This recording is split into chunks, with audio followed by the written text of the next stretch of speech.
Psychology کہا جاتا ہے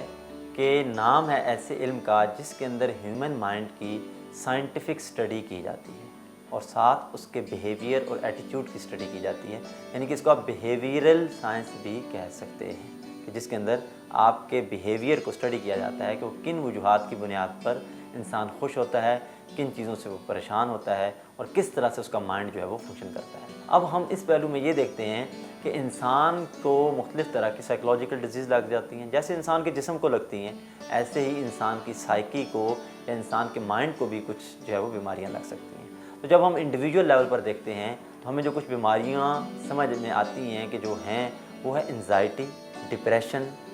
obsessive compulsive disorder, schizophrenic tendencies, emotional bank account کا بہت کمزور ہو جانا، پھر اس کے بعد کمپیریزن کرنا دوسروں کے ساتھ بہت زیادہ، ہر وقت کمپٹیشن میں پڑے رہنا اور فیئر، انسرٹینٹی، یہ ساری چیزیں ہیں جو انسانی ذہن کو بیماری کی صورت میں لگ سکتی ہیں۔ پھر اس کے بعد سوسائٹی میں کچھ سائیکولوجیکل ڈیزیز پائی جا سکتی ہیں، مثال کے طور پر اگر سوسائٹی کے زیادہ تر لوگ یہ چاہتے ہوں کہ ان کو ویلتھ ملے بغیر ایفرٹ کے، بغیر ورک کے، بغیر محنت کے، پولیٹکس کی جاتی ہو بغیر پرنسپلس کے، ریلیجن ہو بغیر سیکریفائس کے،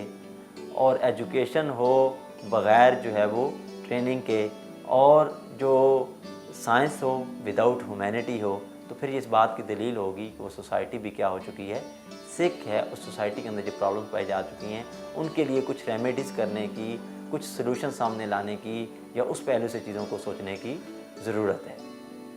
پھر اس کے بعد ہم یہ دیکھتے ہیں کہ جب اس طرح کی کوئی بھی چیز آپ کی زندگی میں آ جاتی ہے تو سب سے پہلے کیا کمزور پڑتا ہے؟ انسان کا جو عزم کی طاقت ہے، عزم کی قوت ہے، وہ کمزور پڑ جاتی ہے۔ اور عزم کی قوت وہ انرجی ہے کہ جس کے ذریعے سے آپ اپنی زندگی کے کاموں کو سر انجام دیتے ہیں۔ یہ عزم کی قوت ہی ہے کہ جس کے ذریعے سے انسانوں نے پہاڑوں کو سر کیا۔ یہ عزم کی قوت ہی ہے کہ جس کے ذریعے سے انسانوں نے انسانیت کو غم سے، دکھ سے جو ہے وہ باہر لائے۔ یہ عزم کی قوت ہی ہے جو انسان کو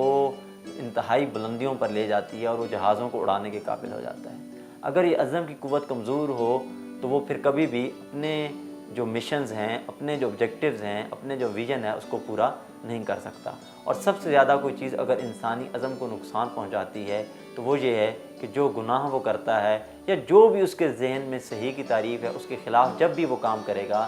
چاہے وہ نان مسلم ہو، تو وہ جو تعریف اس کے ذہن میں صحیح بات کی، اچھی بات کی ہے، اس کے خلاف وہ کرے گا تو اس کا عزم کمزور پڑے گا۔ اگر مسلم ہوگا تو ہم اس کو کہیں گے کہ وہ گناہ